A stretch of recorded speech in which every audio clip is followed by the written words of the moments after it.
study and also by the general public. So today we would like to approach this subject from the international perspective, the education to better match the increasingly international society, and particularly about the problem of returnee students, or so-called kikoku shijo mondai. Our guest is Mrs. Anne Murase. Mrs. Murase is the Associate Professor at the Comparative Culture Department of the Sophia University. And Mrs. Murase herself is a returnee student. She was born in Japan, and she now teaches at the university in Japan. So she is really a very interesting case of international education in action. Mrs. Murase, it's so nice to have you in this program. Thank you for inviting me. Would you briefly tell us, for the sake of the audience, about your background? Well, I was born in Japan immediately after the Second World War.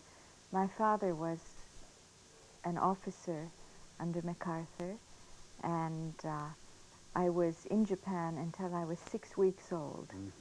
And I returned to my country, or what became my country, of course, America, at this age. And I lived in the United States until I was 5. At that time, my father was appointed as a diplomat to Finland. And it so happens that my mother was of direct Finnish ancestry. So I had a cross-cultural experience in 2 ways. I lived in Finland, and I also grew up in a bilingual and bicultural atmosphere due to my mother and my grandparents, who lived with us many months out of the year. So you acquired, I guess, the Finnish language while you lived in that country, right? Yes, I did. I began to acquire it with my grandparents shortly before I went to Finland, because my grandfather's English was not so excellent. But then my Finnish language became an easily spoken and easily used language in Finland. I went to the international school there, which was not an American overseas school. It was a truly international bilingual school, and we studied and worked in the medium of both Finnish and English. And of course, as children do, we did all our fighting and our playing in Finnish and in English. So my 2 languages were exercised, I think, fully at that time. So you were bilingual already at that time? At that time, I was bilingual. I still speak Finnish, and I read it and I write it, but naturally, it hasn't developed to the same level that my English language has, because I was subsequently educated in the United States all through my years of schooling up through graduate school. So you went to university in the United States? Yes, I did. I did my undergraduate work at the University of California in Berkeley, and then my graduate work at UCLA. What was your major? Well, I was in folklore and mythology studies, described more narrowly and more broadly cultural anthropology. I see. So I am now a cultural anthropologist. And I understand you now teach at Sophia the Anthropology of Education, Yes. which is a little bit unfamiliar to us. So would you explain what it is? Yes, but before that, I should perhaps comment that at Sophia, I do not teach the Anthropology of Education. This has been my research area, which has been funded by Sophia at times and by various agencies, and it's constituted all my really substantial research for 10 years. The Anthropology of Education, in that sense, is very much like the sociology of education. The sociology of education looks at the social context, the social implications, and uses sociological theories in order to understand education as a process. And anthropology, likewise, uses anthropological concepts and theories in order to understand education as a process and its role in the broader context of society and culture. And you are also known as one of the pioneering experts in so-called this returnee students program. How did you first get interested in that subject? Naturally, as you mentioned, you yourself are a returnee student, so it may have been rather natural, but in this specific case of Kikokushijo, how did you get into that field? Well, I got into it, of course, as you said, through my own experience. I felt a strong affinity to the experiences of these young people who had been exposed to another world and who, in their thinking and in their actions and in their aspirations, embodied that different world and who were trying to reconcile 2 or 3 or more cultural environments in their own lives. That certainly was a prime motivator. But when I came to Sofia in 1973, I suddenly realized that there were some very fascinating students here, and they were interesting intellectually.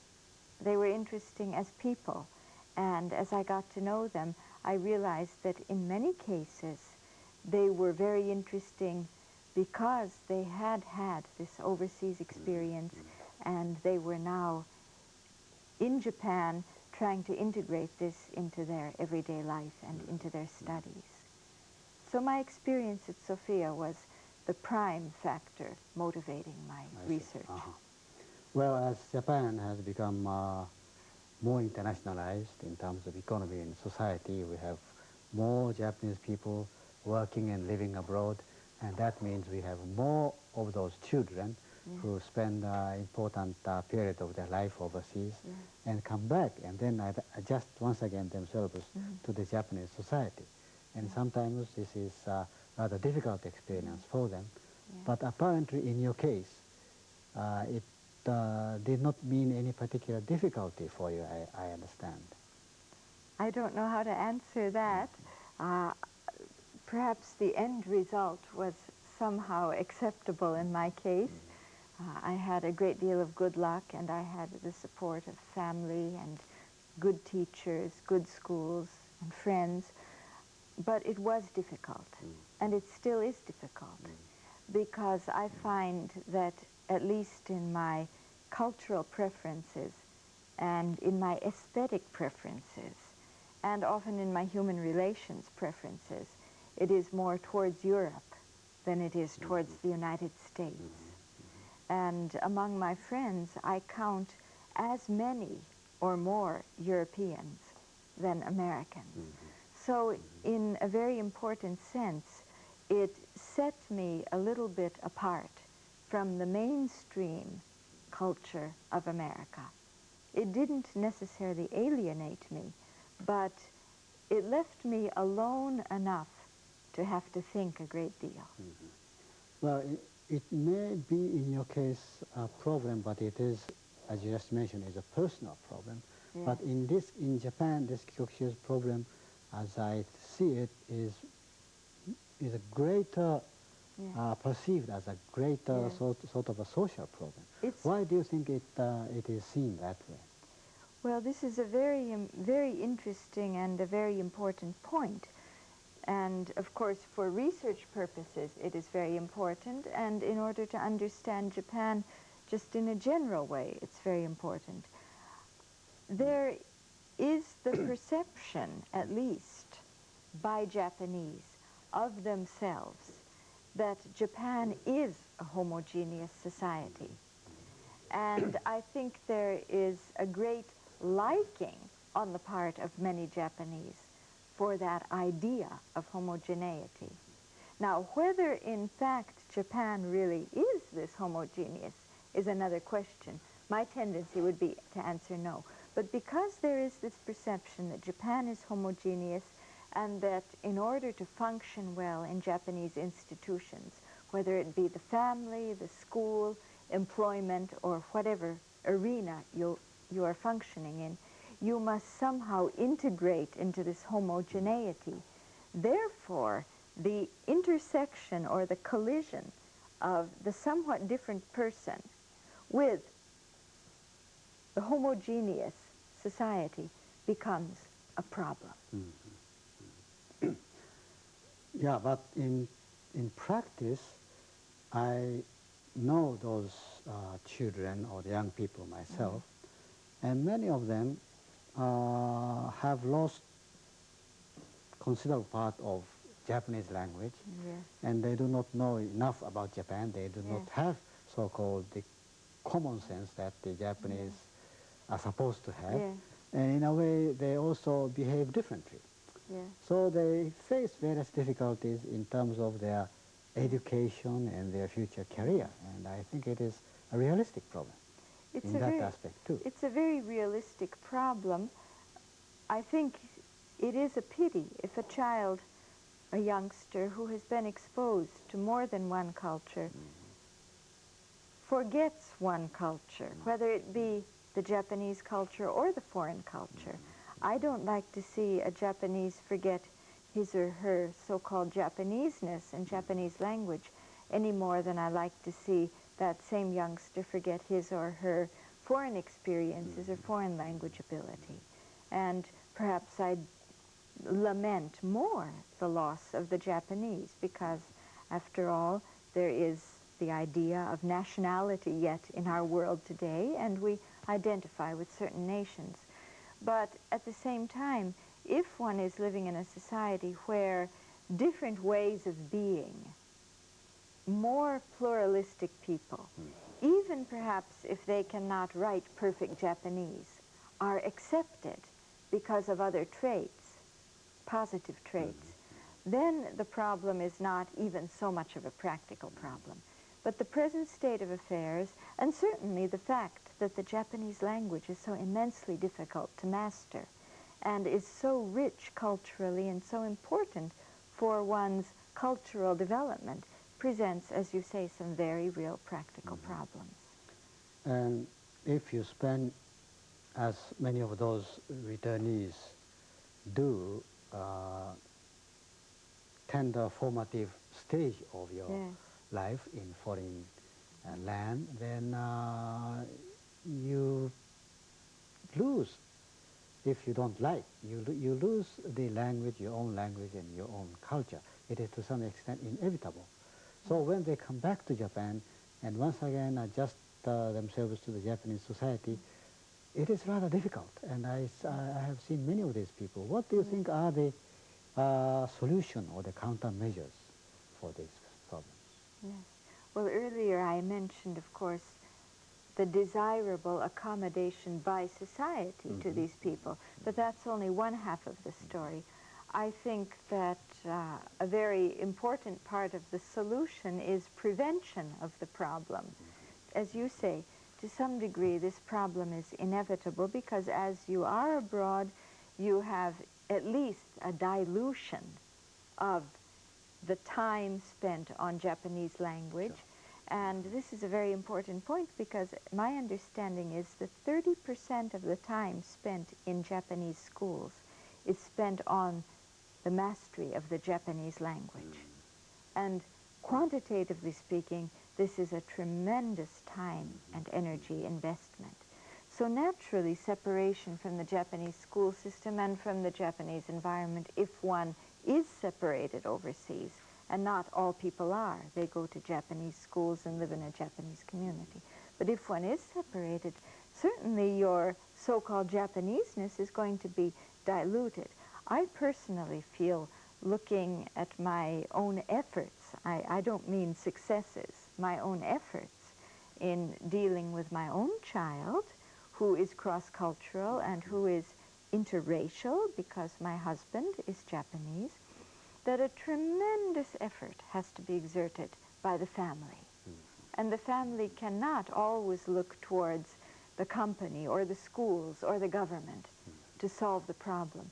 The family first must try to minimize the occurrence of the problem. So it's primarily, it's the first, it's the family's efforts that will prevent or at least mitigate the problem. We'll mitigate it. We'll mitigate it. Now, what other countermeasures will there be, particularly the policy efforts or those specific countermeasures by the government or by the society? Well, I think this depends very much on what kind of society the Japanese public and the decision makers, and there are many, what kind of society they perceive as desirable and as practical for Japan's future. I think now that Japan is very much at the crossroads, and one road leads to a pluralization, an opening up of society, and the creation of more flexible institutions, which will allow for students and, generally speaking, people of many different kinds to function creatively and fruitfully in Japanese society. The other road which Japan might take, and perhaps is an equally legitimate road, for me it is not personally so desirable, but perhaps subjectively speaking it is equally legitimate, is towards remaining a primarily culturally monistic society. Now, if Japan chooses to remain a primarily culturally monistic, and perhaps even in the future a more culturally, ideologically more Japanese society, then I suppose the more different you are, the more problems you are going to have, and there are going to have to be set up all kinds of institutions, overseas schools, part-time, full-time schools as there are now and more of them, and schools in Japan to receive these students in order to, sometimes rather easily, sometimes by force, make them into better Japanese. So what Japan wants for its own future is going to determine what is going to be the long-term response. At the moment, the response has been a more culturally monistic approach. We have many overseas full-time Japanese schools, part-time schools. About 70% of the Japanese overseas population, which numbers near 40,000, is now attending such schools. This in itself is not necessarily bad, but it does bespeak of a tendency to insulate oneself against foreign influence. Well, it is to some extent inevitable as a national entity to try to preserve sort of national elements. So there is always this innate tendency in the society to seek sort of uniformity in the people.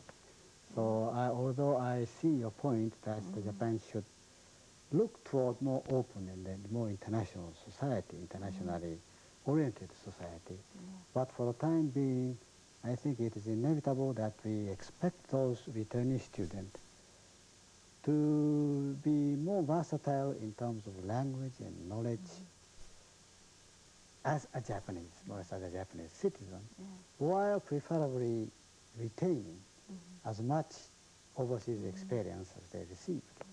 I agree with you in some respects. As I said earlier, I feel it's a great loss for them not to develop strongly their Japanese language ability. I feel it's a great loss if at least a good number of these students don't live in the mainstream of Japanese society, because Japanese society can benefit from them, they can benefit from Japanese society. But my understanding of the problem as a cultural anthropologist is that many of the difficulties which these returnees face are, of course, on the very obvious level with Japanese language and with mathematics study and social sciences study in the schools, but that the deeper and the more enduring problems of these students stem from the fact that their different motivations, their different aspirations, their different ways of relating to people are not tolerated.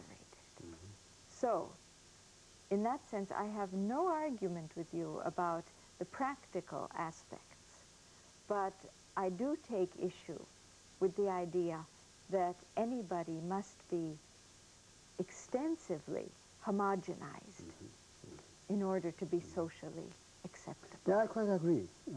In this international society, we need various diverse people who can cope with this diverse international situation.